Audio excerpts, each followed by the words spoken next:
Me llamo Tomás, tengo 34 años, y hasta hace no mucho seguía cayendo en la trampa de pensar que algún día mi madre me vería con los mismos ojos con los que miraba a mis hermanos. Soy el menor de 4, el único que no tomó el camino esperado: casarse joven, tener hijos, quedarse en el barrio, aparecer los domingos con comida para compartir. Yo estudié programación, trabajé desde casa, viajé, y decidí no tener hijos. Aún así, fui quien más ayudó económicamente a mi madre cuando se jubiló temprano y mi padre, ya enfermo, necesitaba medicación constante. Fui quien compró el coche que usaba para sus mandados, y quien le pagó la remodelación del baño que tanto quería. Pero cada gesto que hacía parecía ser invisible, o peor aún, insuficiente. La relación con ella era, en el mejor de los casos, tensa. Pero yo seguía apareciendo en las reuniones familiares, intentando encajar. No por ella, sino porque había una parte de mí que todavía necesitaba sentir que pertenecía a algún lado, aunque fuese a empujones. Mis hermanos mayores, en cambio, eran los preferidos indiscutidos. Julián, el mayor, era el líder de la familia. Casado, con 3 hijos, el típico padre tradicional que siempre tenía una opinión sobre todo. Lucía, la segunda, era la organizadora de todo lo familiar: baby showers, cenas, navidades. Y luego estaba Daniel, el tercero, quien a pesar de haber pasado años sin trabajo estable, era el soñador artístico, al que todos celebraban cualquier idea. Yo era el raro, el solitario, el que según mi madre vivía encerrado en esa computadora sin vida real. Ninguno de ellos sabía cuánto había contribuido a la estabilidad económica de mamá desde que papá murió hace 2 años. Yo nunca lo hice por reconocimiento. Pero había algo que dolía más que cualquier desprecio: la burla disfrazada de broma, las risas incómodas dirigidas a mí, y el silencio cómplice de todos cuando ella me atacaba con una sonrisa frente a todos. La última gota llegó en el almuerzo del Día de la Madre.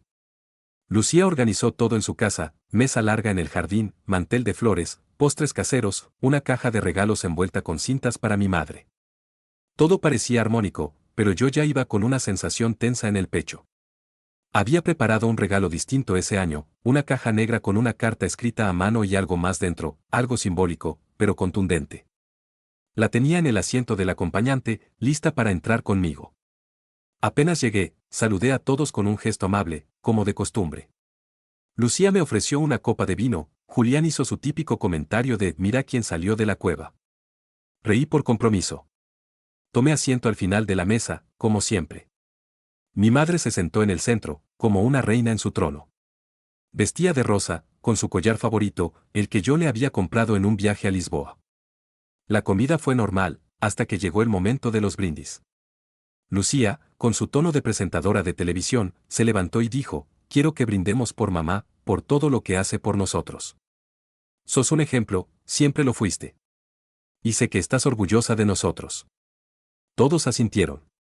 Mi madre, sonriendo con falsa humildad, respondió: «Sí. Estoy orgullosa de mis hijos. Cada uno ha construido una vida hermosa, llena de familia, hijos, amor.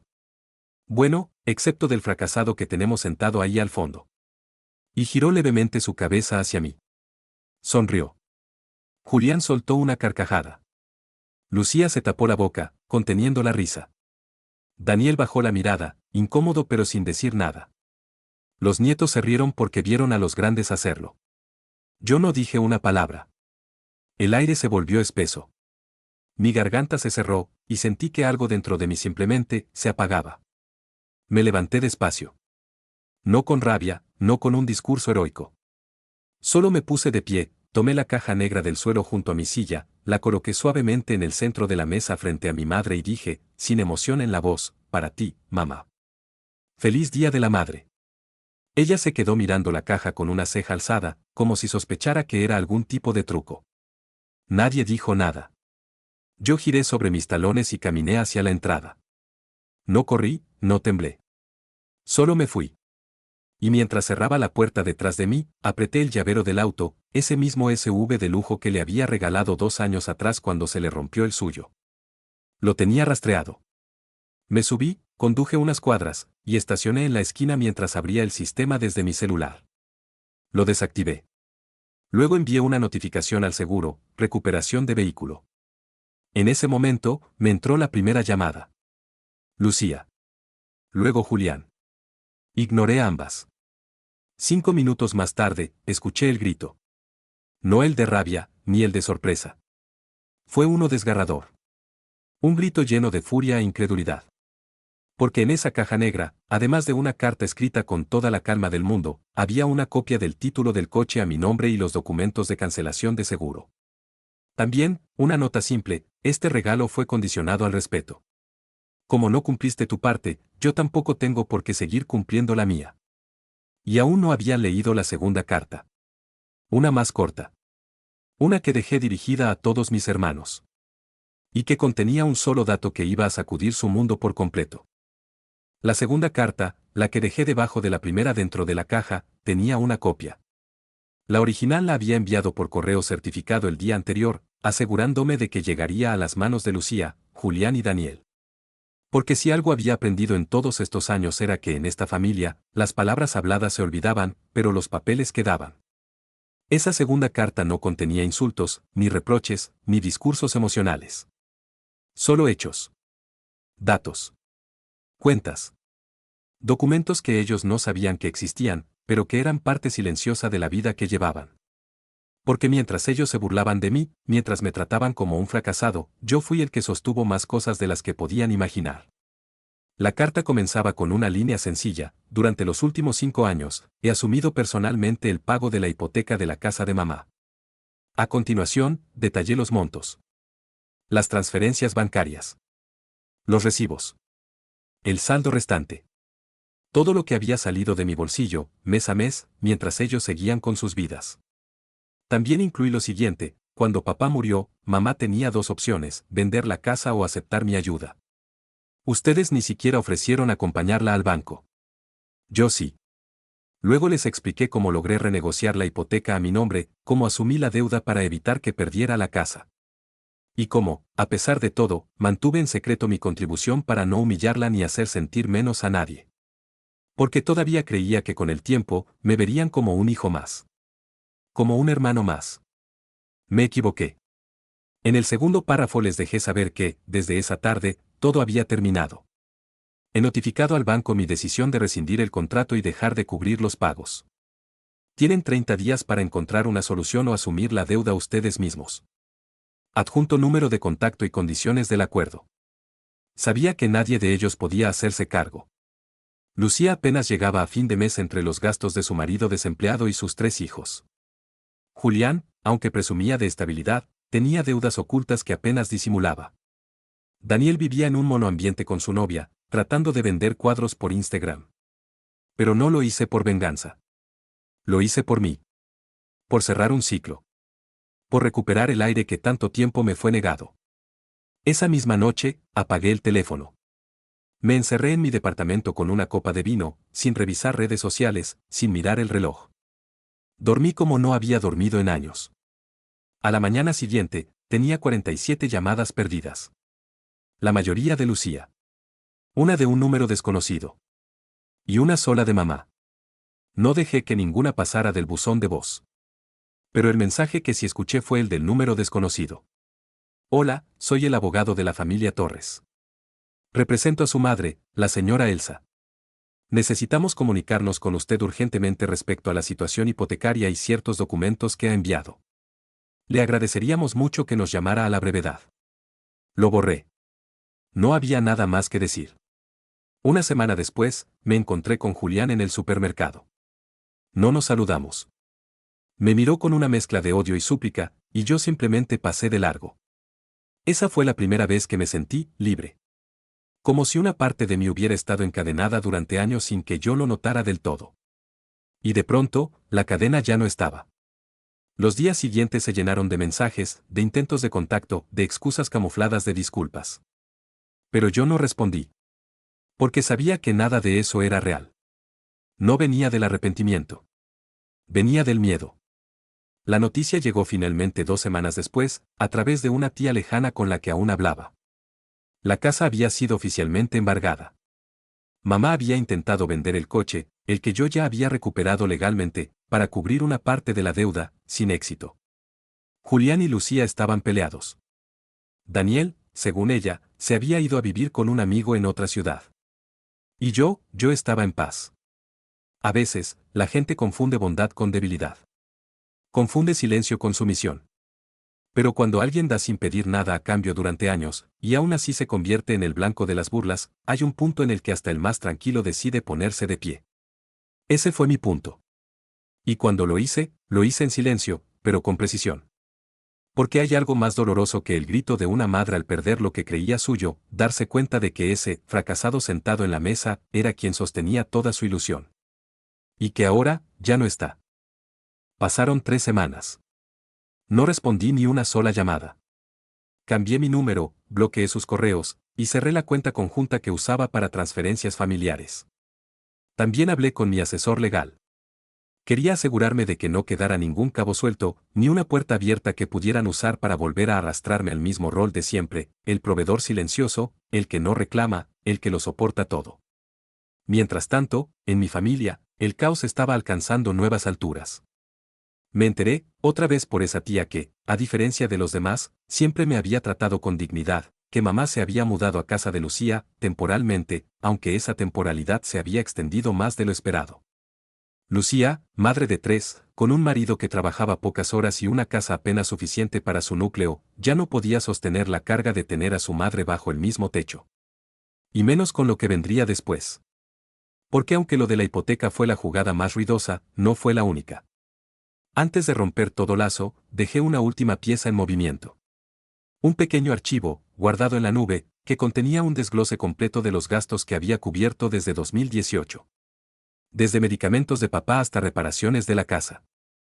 Incluso boletos de avión para que mamá visitara a sus nietos, viajes que decía que se pagaba sola con sus ahorros.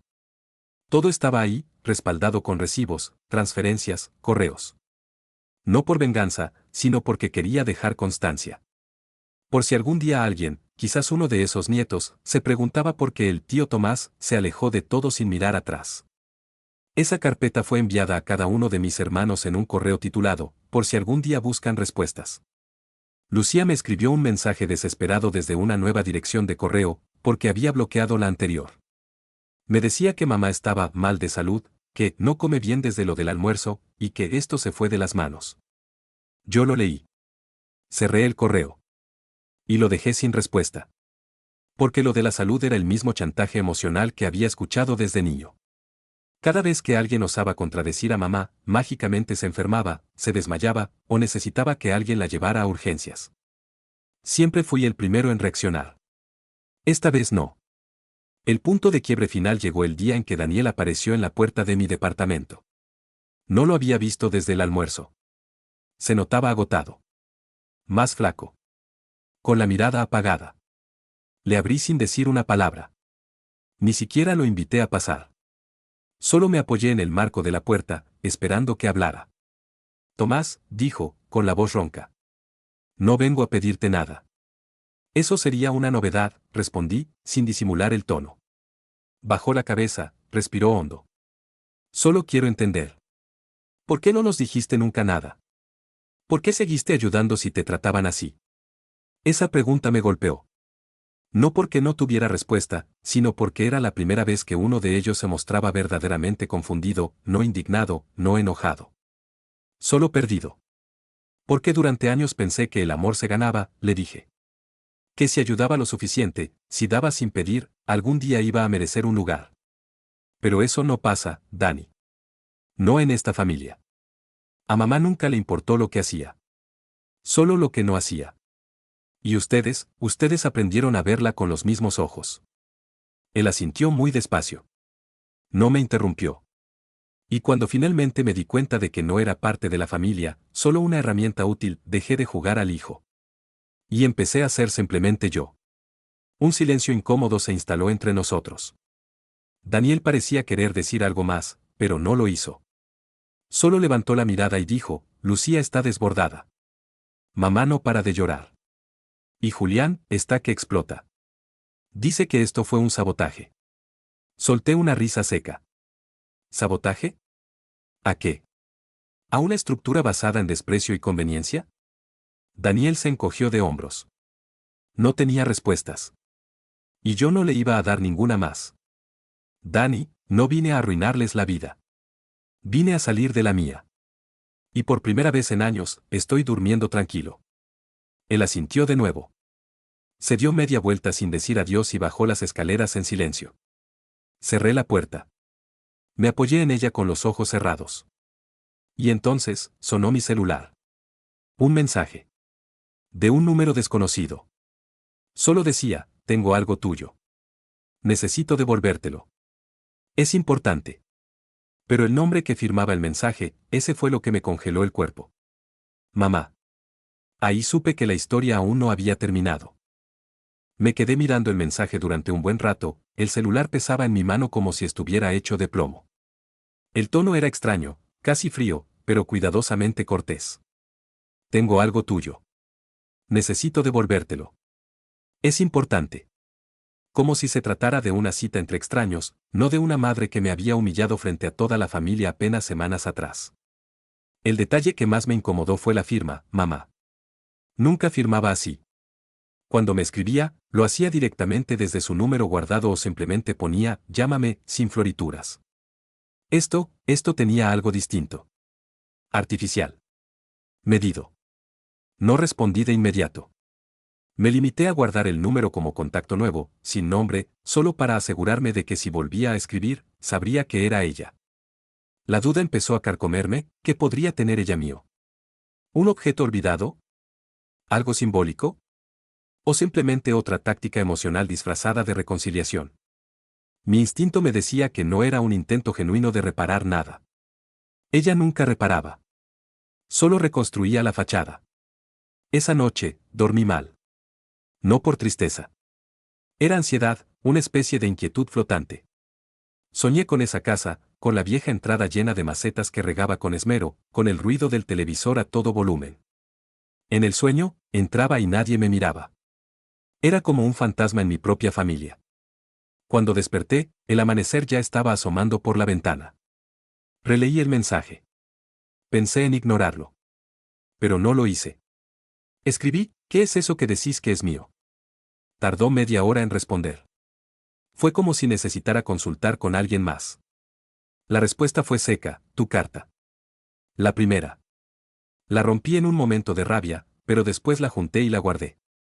Pensé que ibas a quererla de vuelta. O al menos saber que no la tiré. La mentira era tan evidente que dolía. Mamá nunca fue de las que rompían papeles. Ella archivaba, guardaba todo como prueba futura, como munición emocional. Pero que dijera, pensé que ibas a quererla, me dejó helado. No porque creyera que era verdad, sino porque de repente parecía una excusa para algo más. Para verme. Para controlarme. Para saber si todavía respondía. No dije nada más. Cerré el celular, me preparé un café, y traté de seguir con el día. Pero no pude. Sentía que algo venía en camino. Algo que no estaba en mis manos evitar. A las 11:04 de la mañana, sonó el timbre. Pensé que era el portero automático, algún paquete o una visita inesperada. Pero cuando miré por la mirilla, me costó procesarlo. Era ella. Mi madre.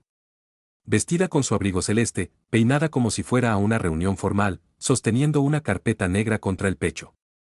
La misma carpeta que, años atrás, usábamos para los documentos del banco. Tenía esa mirada suya, ese gesto imperturbable que usaba para todo, cumpleaños, entierros, escándalos. Siempre igual. Como si la vida le pasara por al lado y ella nunca tuviera responsabilidad alguna. No abrí de inmediato. Quería que sintiera la incomodidad. Que supiera que no estaba en su terreno. Cuando finalmente abrí, fue solo con la cadena de seguridad puesta. Ella sonrió. Pero no era una sonrisa feliz. Era de esas sonrisas tensas, las que se usan en funerales o en juicios. Hola, Tomás, dijo. ¿Puedo pasar? No. La palabra salió más firme de lo que pensaba. No dudé. No titubeé. Solo quiero devolverte esto, dijo, levantando la carpeta. Y charlar unos minutos. Es todo. No necesito charlar, le respondí. Si tenés algo que quieras decir, decilo desde ahí. Ella parpadeó 2 veces, procesando que su juego no iba a funcionar. Luego bajó la voz.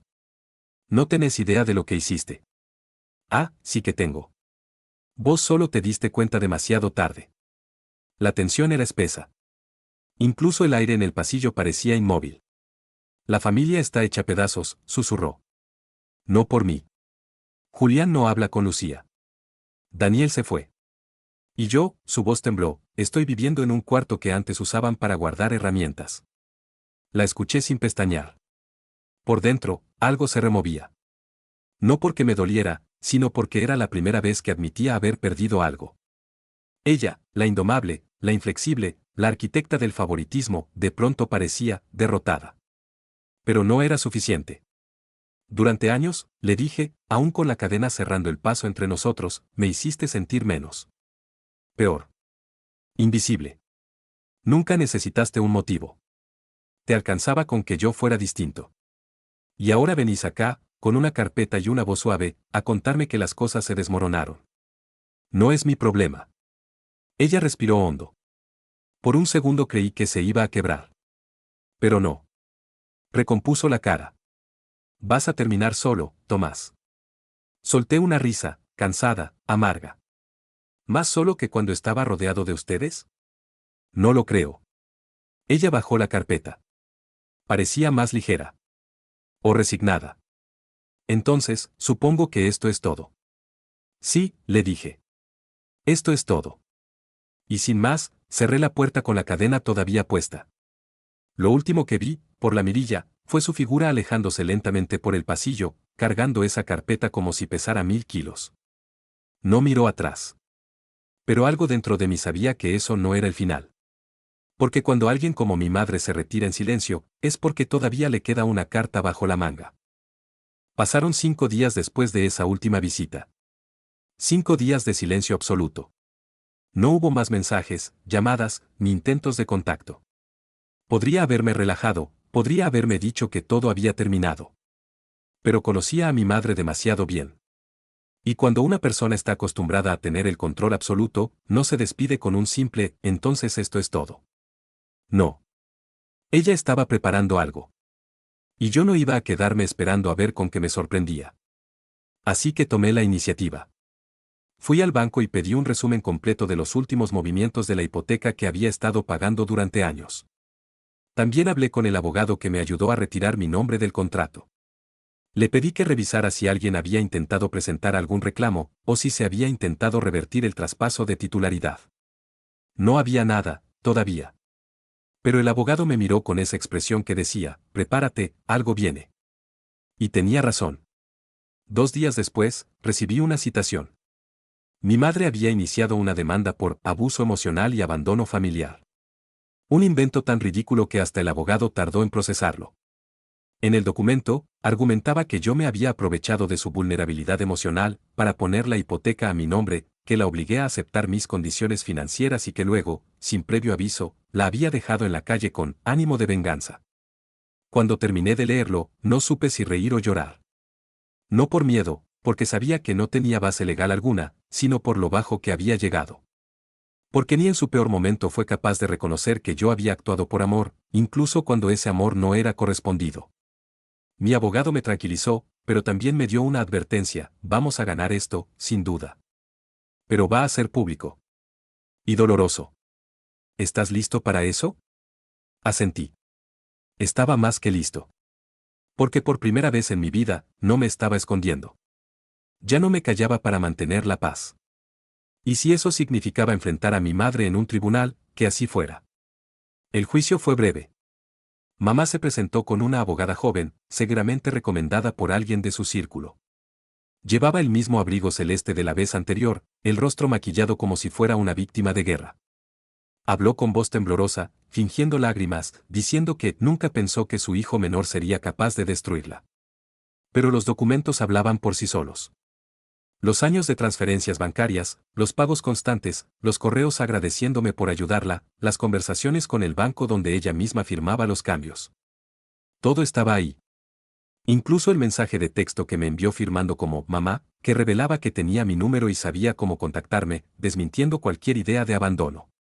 La jueza desestimó la demanda en menos de 20 minutos. No solo la rechazó, sino que advirtió a la parte demandante que no usara el sistema judicial para conflictos familiares sin fundamento. La abogada de mi madre bajó la cabeza. Mamá se quedó quieta, petrificada. Como si recién ahí hubiera comprendido que había perdido más que una batalla legal, había perdido su última oportunidad de manipularme. Salí del juzgado con una calma que nunca había sentido. No fue euforia. Fue una especie de liberación profunda. Como si después de años de cargar un peso invisible, al fin lo hubiese soltado todo. No volví a tener contacto con ninguno de mis hermanos.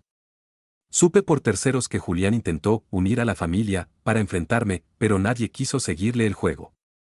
Daniel dejó el grupo familiar. Lucía intentó organizar una reunión para sanar heridas, pero nadie apareció. Mi madre terminó alquilando una pequeña habitación en la casa de una amiga, según me contó mi tía. Había vendido la mayoría de sus cosas para cubrir gastos legales. El coche ya no lo tenía. La casa se había perdido. La familia se había disuelto. Y lo único que le quedaba era una historia mal contada que nadie ya quería escuchar. Yo, en cambio, comencé de nuevo. Cambié de ciudad. Conseguí un nuevo trabajo en una empresa donde nadie me conocía como el raro o el fracasado. Compré un apartamento pequeño, pero mío. Me levantaba cada mañana, me hacía café, y abría las ventanas sabiendo que el aire que respiraba era mío, que nadie más lo condicionaba. Un año después, en una tarde cualquiera, abrí mi correo para revisar notificaciones bancarias. Entre ellas, encontré una carta física escaneada que había llegado a mi dirección anterior. Era de mi madre. No era una disculpa. No era un intento de reconciliación. Era una sola línea, escrita en letra firme y sin emociones: ahora entiendo que no perdí a un hijo. Perdí a la única persona que alguna vez me amó sin condiciones. Ojalá hubiera sido suficiente. Elsa. La dejé ahí. No respondí. No lloré. Porque ya no era el hijo que buscaba aprobación. Ahora era el hombre que eligió salvarse. Y no hay victoria más grande que esa.